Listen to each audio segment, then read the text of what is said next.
दोस्तों हम आए थे। एक जगह है, मैं उसका नाम नहीं लूंगा वीडियो में। हम उनका पंप रूम इंस्पेक्शन के लिए आए थे, उन्होंने हमें बुलाया था। तो ये देखेंगे, ये सबसे पहले आप यहाँ देख रहे हो, ये स्प्रिंकलर पंप है। कैमरे से दिखा देना, ये स्प्रिंकलर पंप है। मैं पहले पंपों के बारे में बता देता हूँ। ये हमारा डीजल पंप है। ये देखेंगे, ये डीजल पंप है। और यहाँ पे देखेंगे, ये एक हाइड्रेंट पंप है। ये हाइड्रेंट पंप है। और यहाँ पे आके देखेंगे तो ये है हमारा जोकी पंप। ठीक है। तो एक तरह से यहाँ 1 2 3 4 यानी कि 4 पंप लगे हैं। अब इनकी समस्या क्या है? समस्या इनकी ये है कि जो इनलेट हेडर है, इनलेट हेडर वो काफी पुराना है। और इसका डाया ये है 300 mm, 300 mm का डाया इनलेट का है और 300 ही आउटलेट का है। अब अगर हम यहाँ बात करते हैं तो क्योंकि ये सारे टूल पीस और एसेसरीज जैसे बटरफ्लाई हुआ, एनआरवी हुआ, ये सारे पुराने होंगे तो ये होल्ड नहीं कर पा रहे प्रेशर। तो इनकी दो रिक्वायरमेंट है। एक रिक्वायरमेंट तो ये है कि हम इनलेट से जब हम अपने पंप को कनेक्ट कर रहे हैं तो क्या ये डाया जो हमने रिड्यूस किया है ये इतना ही होना चाहिए या हम इससे कुछ बड़ा या छोटा कर सकते हैं। बट ये टेक्निकल पॉइंट है। हमने इनकी जो पंप के ऊपर एक चिट लगी रहती है उसका फोटो ले लिया, फिर वहां से हम कैलकुलेशन करके बताएंगे कि इनलेट का डाया साइज कितना होगा और आउटलेट का कितना होगा।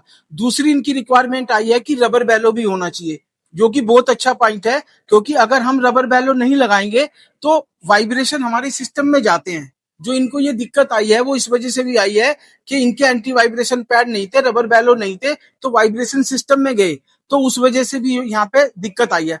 अब इसको बदलने की बात क्यों आई? इसको बदलने की बात इसलिए आई क्योंकि ये पुराना हो गया और जगह जगह ये लीकेज कर रहा है। क्योंकि अगर इनलेट में लीकेज रहेगी तो कभी भी पंप हमारा पानी छोड़ सकता है। तो वहां देखेंगे आप, वो दिखा दो, उनका एक ज्वाइंट बना हुआ है। ये ज्वाइंट की वजह से ये चेंज करा रहे हैं। ठीक है।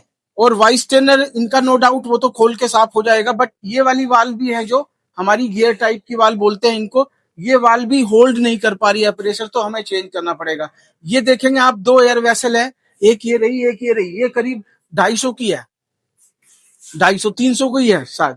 हाँ, 300 का ही होगा, 300 का 250 की वेसल है दो। इनके ऊपर देखेंगे प्रेशर गेज लगा हुआ है, ये सही काम कर रहा है। वो वाला प्रेशर गेज सही काम नहीं कर रहा। ये आप यहाँ देखेंगे प्रेशर गेज के साथ में प्रेशर स्विच भी लगे हैं, वहां पे दिखा दो वो वाले, ये वाले है ना जो ये प्रेशर स्विच होते हैं। ये प्रेशर स्विच का काम क्या है कि पंप को ऑटोमेशन में रखते हैं।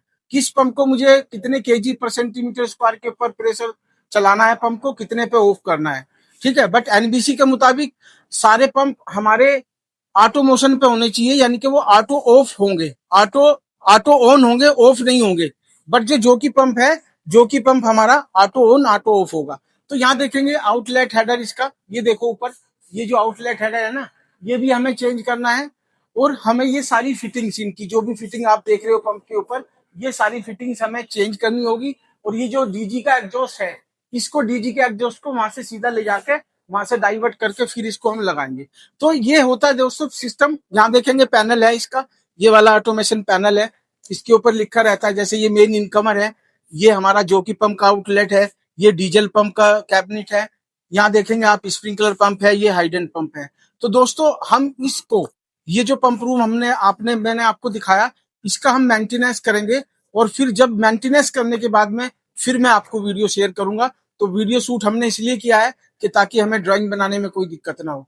Thank you. मिलते हैं जब पंप हमारा रिपेयर, पंप रूम हमारा तैयार हो जाएगा, फिर मैं आपको वीडियो शेयर करूंगा। Till then thank you, take care. हो सकता है तो चैनल सब्सक्राइब कर लो। Thank you.